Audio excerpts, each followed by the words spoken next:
Hey, it's Lauren from the Raw podcast. On the show today is Annette Densham. She's a profile building strategist from the Audacious Agency.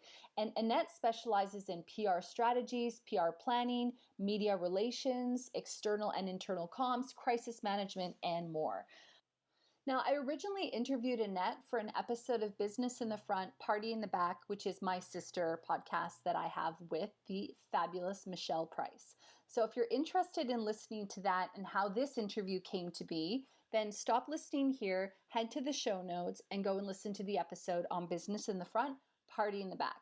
However, if you're just interested in listening to all of Annette's really fabulous commentary on PR, crisis management, how to respond versus react, and more, then continue listening. All right, let's get into the episode. This episode has been brought to you by the Raw Spirit Team. Building a business can be overwhelming, but it doesn't have to be. We teach small and medium-sized businesses strategies for building a profitable, successful, stress-free business and life. Because guess what? You are more than your business. Through one-on-one training, online courses, and monthly guest experts, the Spirit Team is built on the principle of building each other up in business and in spirit. Try it for 14 days for free. Just head to rawconsulting.com and check out the Raw Spirit Team.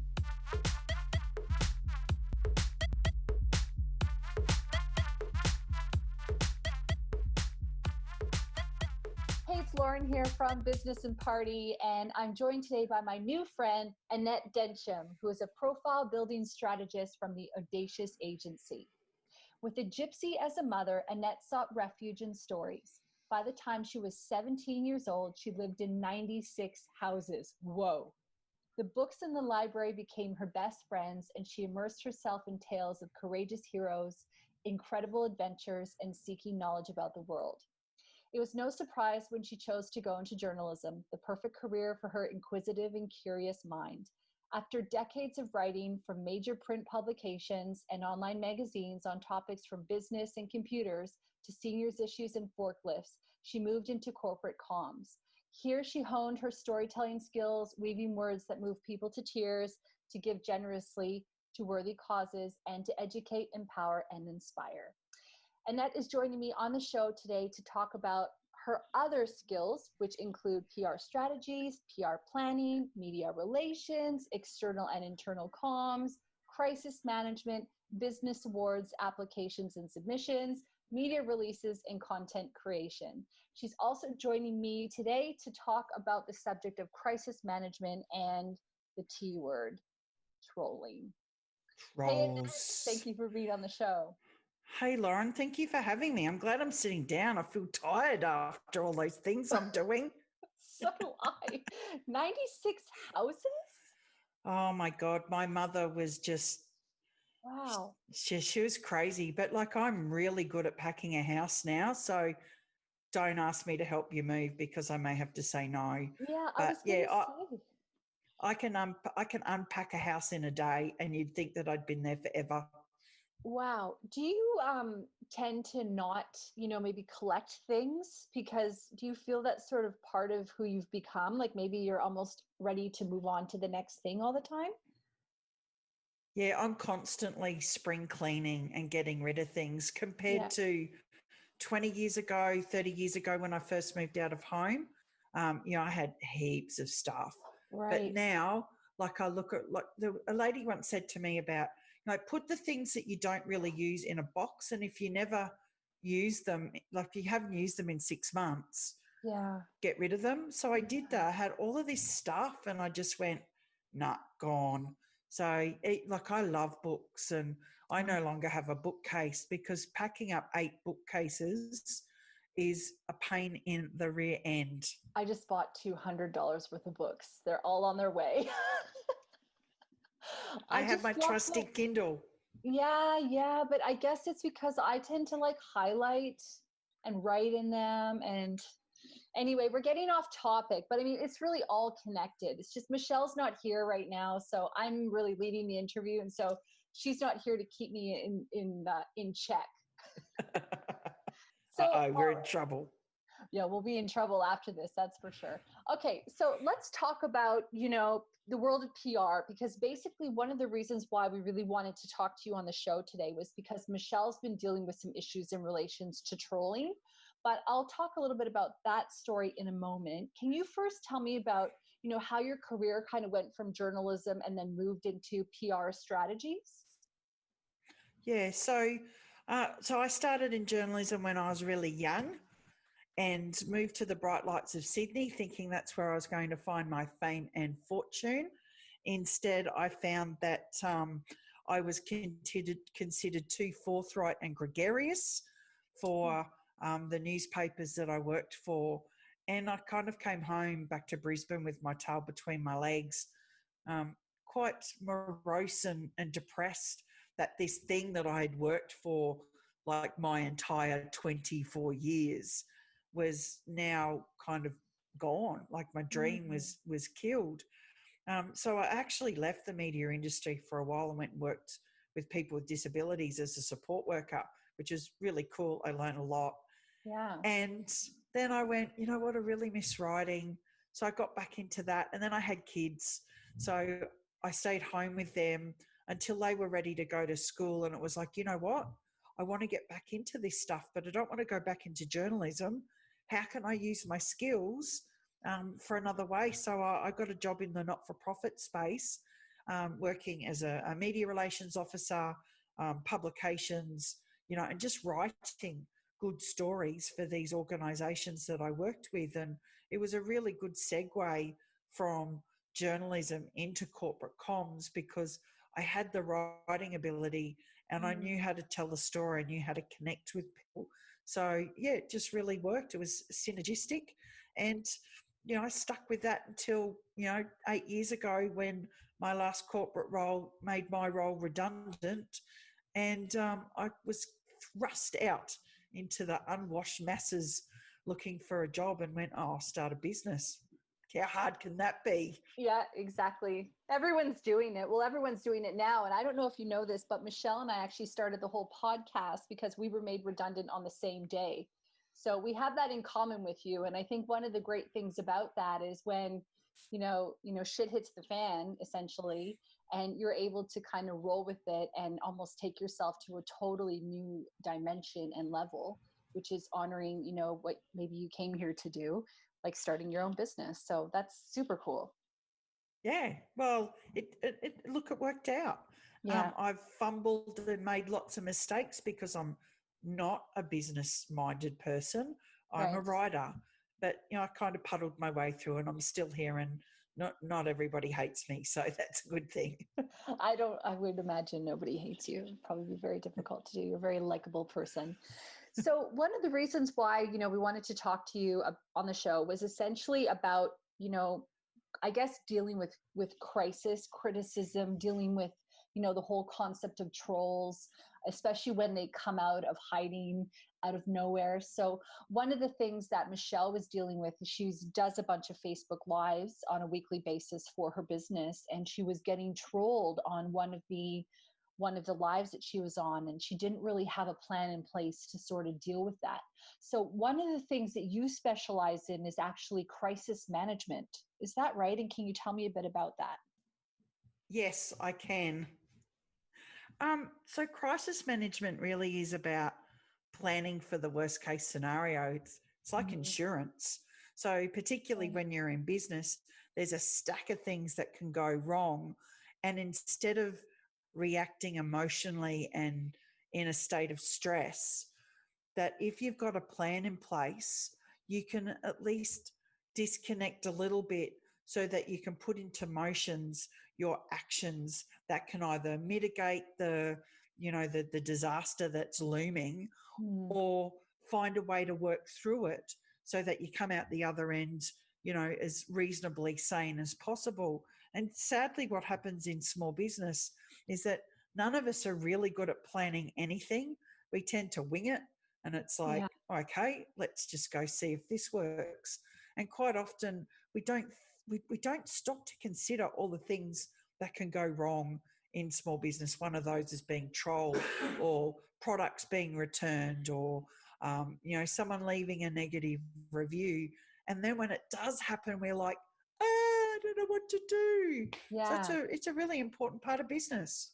Not only that, we react emotionally, right? Because it's like my heart and soul and all my savings are in this business, and you've now just put me in jeopardy, or you've left a review that's not true, or you've trolled me when I'm, you know, trying to build authority and build trust with people. How dare you, right? Yeah, absolutely. I got trolled today.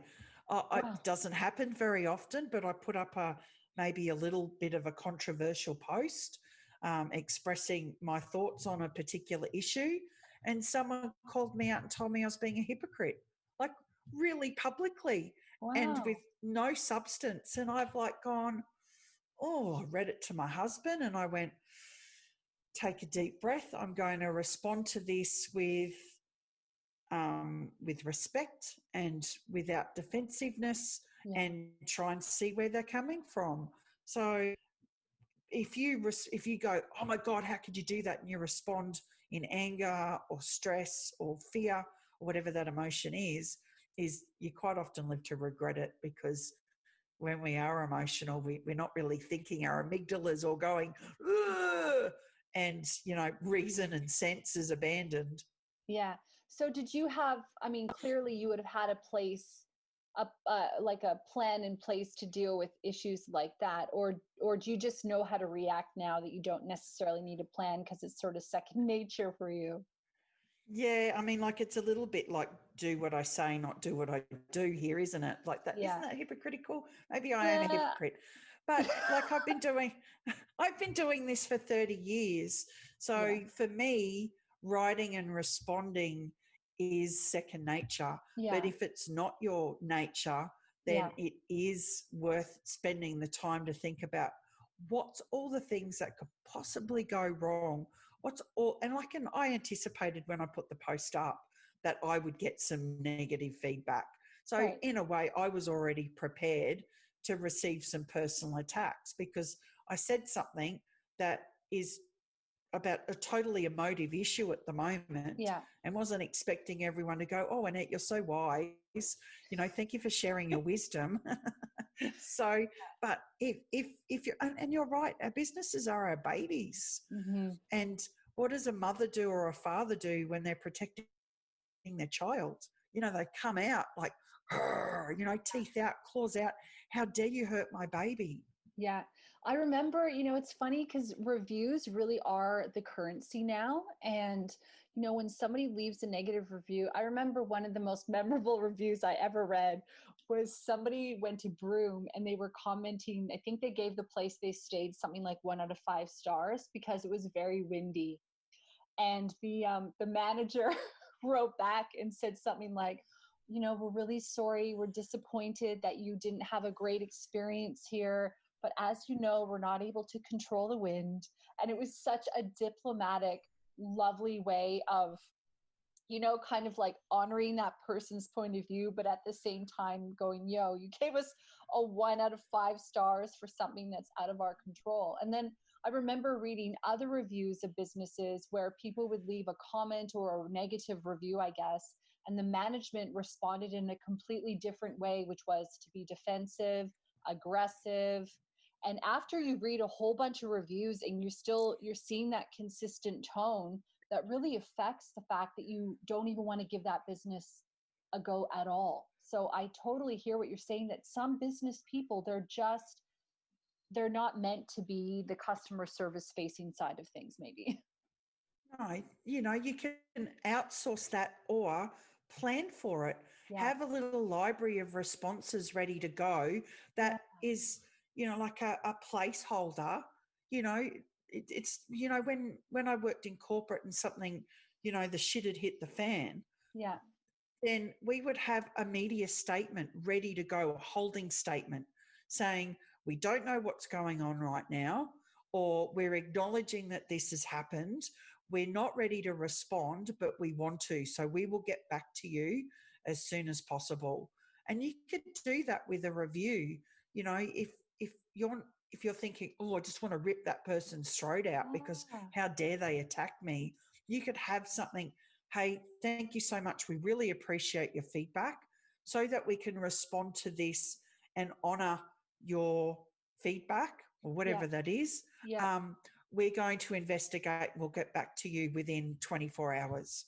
So the Yeah. person feels like they've been heard, because quite often when we leave, like with trolling and leaving negative reviews is, a little bit different, although you can get trolls leaving negative reviews.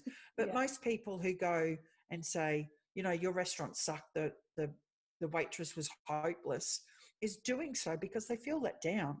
They feel Yeah. like they haven't received what they paid for. So Yeah. we need to acknowledge that and Yeah. then see how we can fix it. If it is a troll, then you can go to Google if it's a Google review and ask them to remove it, Oh, particularly if it's a fake review, because people do that now, and I hate it.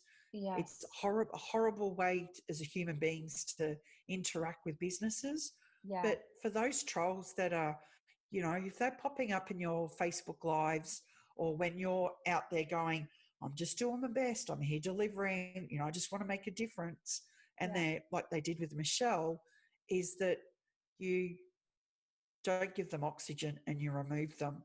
So if you're on that live, it's real. I find it really hard to talk and read and type Me and too. do all of those things at once. Is Yeah. that you have a friend and you say, can you be my backup? Yeah. And if you see anything, then can you remove it? Because you don't need that shit there. Yeah, no, that's a really great strategy. And I think sometimes that, when you go live, you don't even think necessarily of having a backup plan for somebody. You're so focused. I mean, I'm speaking from experience. You're so focused on delivering the best quality show possible, making sure that, you've planned what you're going to say and that you're prepared, that you're not always prepared for the unforeseen, I guess. But that's the whole point of having a crisis plan in the first place, right? That Yeah, insurance you were talking about. absolutely. Yeah. And it doesn't matter whether you're little old me, one person business, to a major corporation, is that things will go wrong. You're guaranteed that something will go wrong in Yeah. regards to your business. And having that backup plan it just makes good sense. And it really is not a hard thing to do, because most of us are really good at coming up with doom and gloom. And I'm sure that, like, if you sat down for 10 minutes and went, what's all the ways that something could happen while I'm on this Facebook Live? I have a tech issue. Do what I did the other day and forgot to press stop and then said something really inappropriate. Um, was on a phone call and I hadn't hung up yet. And I said something that was like, oh, thank God I don't have to go do that now. And it was like, oh no. And I heard the phone hang up and I'm like, oh no, I didn't mean it like that. Anyway, the person still took the appointment with me and we're still great friends. So I think they just got the sentiment. Like all of those things, brain dump it down and then think, okay, if this happens, how will I respond? What Yeah. will I do? And it's not even that. It's what do you do in the moment, but then what do you do through the crisis? Because you Yeah. still have to recover. And I've seen so many examples of, there was one last year, this young girl, teenager, entered a competition and won a bikini. And her mother took offense to it. Like, she's 16. How dare you send her a bikini? Hmm. And the small business, it was just a girl making swimwear. Yeah. And she got attacked. Like, it was horrible to see Oh, that's the awful. venom and the poison that people threw at this woman, saying how inappropriate she was and how dare she be in business. And she just shut up everything and disappeared. And if she'd had a plan for that, maybe you couldn't plan exactly for that scenario, but if she'd had some responses ready to go, she may have been able to weather the storm and come out the other end. But sadly, that didn't happen. But yeah, it was really quite shocking to see how Oh, horrible people can be. And like, given that Facebook is our toilet wall, and we feel that we're allowed to say anything and do anything on it. Yeah. You just have to be careful, because there are people out there who really are just out there to cause dissent and disharmony and hate. It's like, it's horrible, but that's where you go, deep breath. Okay, Yeah. I'm going to respond. I'm not going to react, Mm. because react is a slippery slope. Yeah, I like how you've kind of illustrated the difference there between reacting and responding. I mean, that's why if you're reacting with a canned response, which is essentially one that's calm and saying, we'll get back to you after we've looked into this further, AKA cool down, and then you come back. I really like how you've shown that distinction there. That's so important. Do you think that, when somebody's being, let's say, trolled live, is it better to just kind of ignore it and just continue on with your show? Or what strategies would you have for that? Do you think it's best to almost stop the broadcast and come back another time? Or how would you deal with that, Annette? No, I would keep going. Yeah. In another life, I do open mic comedy, and I've never been, but I've seen lots of comedians get heckled. So some of them are just really good at ignoring it and continuing to go, because Yeah. why would you let someone rain on your parade to Yeah. ruin your performance because they're being an asshole? Yeah. So if you're doing a Facebook Live and someone's trolling you, just keep going. Go back later and delete their comments, Yeah. because you don't need that poison there.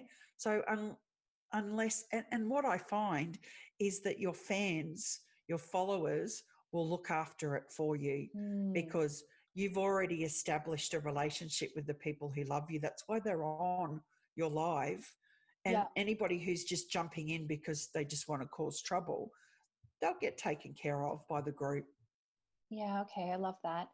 Do you have some tips and tricks for businesses on how to kind of get started with a crisis management plan? And do you think that when you have a plan in place that it's important that you're also communicating that to everyone in your business?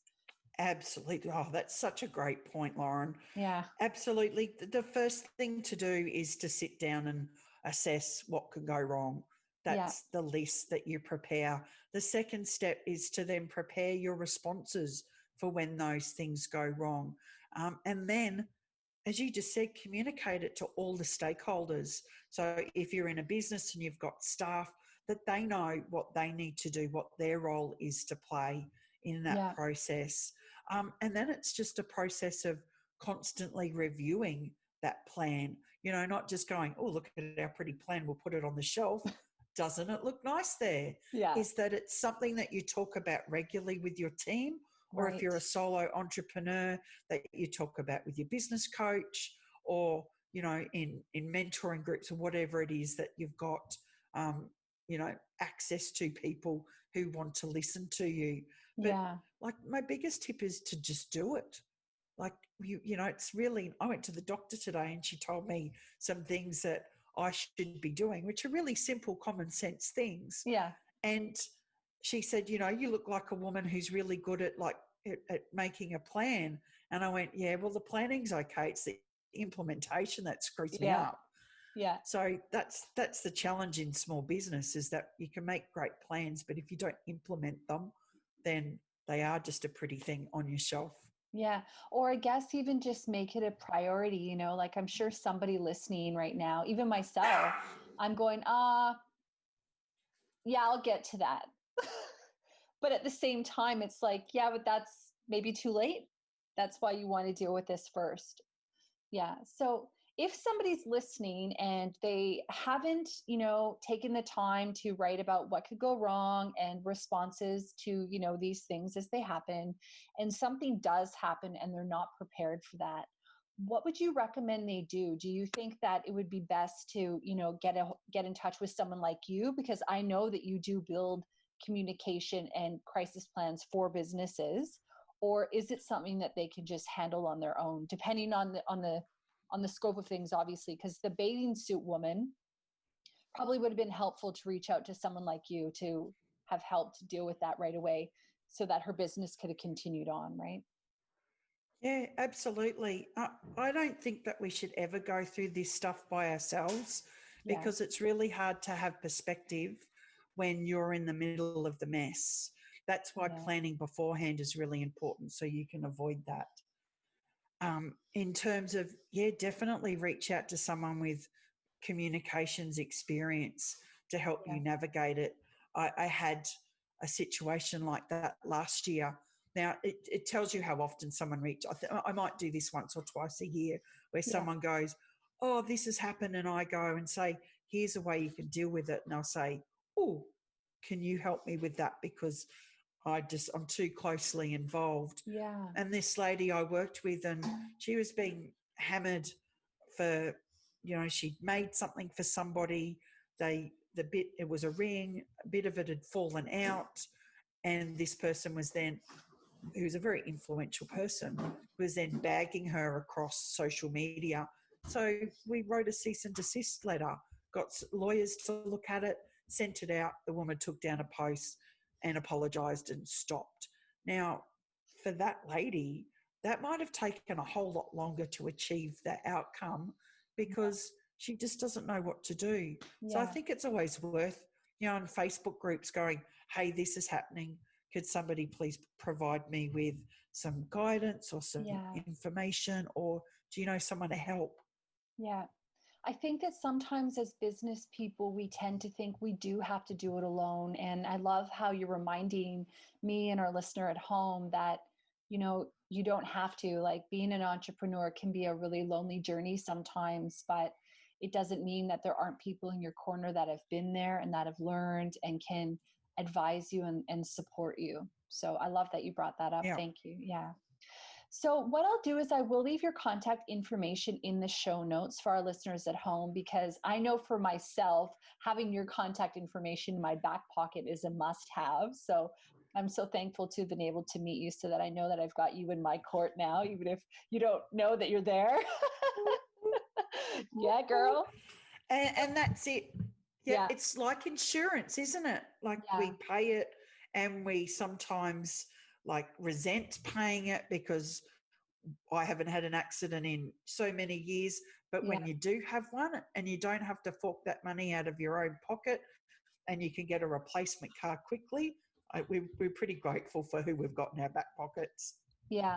So would you say that, one of the biggest tips that you want to leave our listener with at home is essentially, make sure that you do at least have one kind of maybe canned, non-emotional response that you can send to people, and then you can go back and evaluate how you want to deal with it. Because then at least they've been heard if you feel like they need to be heard. Otherwise, ignore it, I suppose, and delete it. Yeah, absolutely. And then, like, when we say canned response, it doesn't have like it should sound like Yeah. like I just gave a very corporate type of response, Yeah. but make sure that it reflects the values and the essence of your business, so Yeah. that the person doesn't feel like they're just part of an automated message bot or something like that. So, but Right. definitely have it there ready to go. And I've got a really handy little guide that I'll send you that Okay. it'll take people through the process of setting up their own crisis plan and Okay. give them a few tips on, and there's some scenarios in there that maybe they can relate to, and how they can apply it in their business, because like, yeah, everybody needs to know that they've got someone supporting them. So that's my way of just doing that. That would be so lovely. Thank you so much, Annette. And that's a 6-step process. Is that right? That plan? That's correct. Yeah. So I understand that there are about 6 steps that you've got in the guide that you were telling me, that we'll make accessible to our listeners. Do you mind just sort of recapping them briefly, Annette, just so that there's a little bit of a, I guess a little bit of a teaser for our listener at home before they get to the download themselves? Absolutely. So the stages, so a crisis has a life cycle. So there's a Okay. process that, from the time it happens to the time, it resolves itself. But it starts at step one, which is prepare. So this is even before anything has gone wrong. You've already got a plan in place. That saying, prior planning prevents piss poor performance. Yes. There's a reason they're saying that The Yeah. second one is the explosion. So this is the crisis breaking. It's hitting. It's a client leaving a negative review on your Facebook, or it's a natural disaster and your business is flooded, or it's a troll. So this is what you fall back on, and maybe some yoga breathing, deep Yes. breaths. The third is your first response. So this is kind of the messy phase. This is where, people are reacting instead of responding, and, things might be in a bit of a tears. So this is where, again, you go back to your plan and you look, okay, what's the next thing that I need to do here? Okay, I need to contact the CEO, or I need to contact the media, or I need to contact, so you can start moving through that calmly. The fourth stage is assessment. So where you sit back and you've gone, what are people saying? How are they accepting our response? Do we need to tweak it? Do we need to adapt what we've done? So you've really got to take stock. It's not just I've responded and I'll just walk away. You've got to My keep work going here is back done, y'all. I'm done. Mic drop. It's all done. Yeah, I didn't The even next think of step that. is Obvious. the next step's the light at the end of the tunnel. So this is where you've made your offer, or you've dealt with the media. It's all being accepted. Things are starting to calm down, and you're now in a position to go to the next step, which is done and dusted. And this is where you reassess, you evaluate, and you debrief. So it might be, thank God, I need a glass of wine, or I've got to ring someone and just get this out, or actually, what I highlighted was that we could have done this better, or, so it's that process of just really reflecting on what's happened and how you can do better next time, because through that process you can go, oh, actually, we've got a new set of canned responses that we can go out with, and next time this happens, it'll be easier. Hopefully there's no next time. So there are a few rules when it comes to a crisis. So the first one is to avoid it being a crisis in the first place. So that comes back down to business planning. Right. So again, you look at all the ways that things can go wrong in your business, and make sure that like the boy with the finger in the dike. It's like, okay, there's no water coming out. We've got it all plugged up. So that could be through your client communication process, that there's a gap in between starting the work and communicating for the first time. And you don't want the client to get upset. So you put another communication spot in there so they don't feel like you've forgotten them. Right. And then your priorities to rebuild trust. So particularly if, things have got wrong and you've got a really bad review, or you've handled something badly, is then you've got to kind of go back and clean up your mess. And you've got to respond immediately. You can't take a week to get back to people. Yeah. It's, that holding statement, that's not holding forever. That's like, right. Give people a timeline and be succinct, because when you get into too much information, that's where it can get a little bit messy and irky. But that's all in the guide. Right. Okay, perfect. Yeah, because nobody wants your long story about how you were wronged and then blah, blah, blah. They just want a resolution, essentially. Yeah, this morning with the attack on my integrity and my hypocritical nature, is that I responded, she responded back, I left it. I've got nothing more to say. It would just be me and her going backwards and forwards. Yeah. And I don't want to do that. She obviously feels there's a reason to make those comments, and it's actually none of my business what it is. So I can't control how people think. She wants to think that way.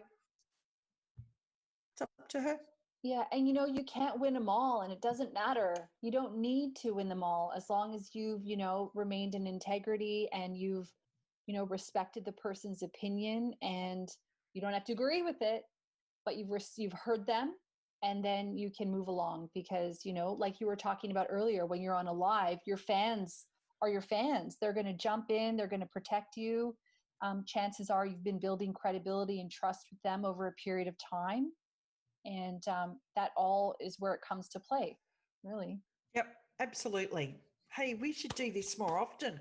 We could solve the world's problems. We could. We definitely could. Well, that's the whole aim Yeah, of the podcast. So thank you for that. yeah, that's All all right. right. Well, your job is, you're doing a good job. Thanks, Annette. I love that. So thank you so much for being on the show. I know I've learned a lot. Thank you for that guide. I will put a link to that in the show notes for our listeners at home. I know that people can check out the Audacious Agency on the web or on socials, but I'll put all your links there as well.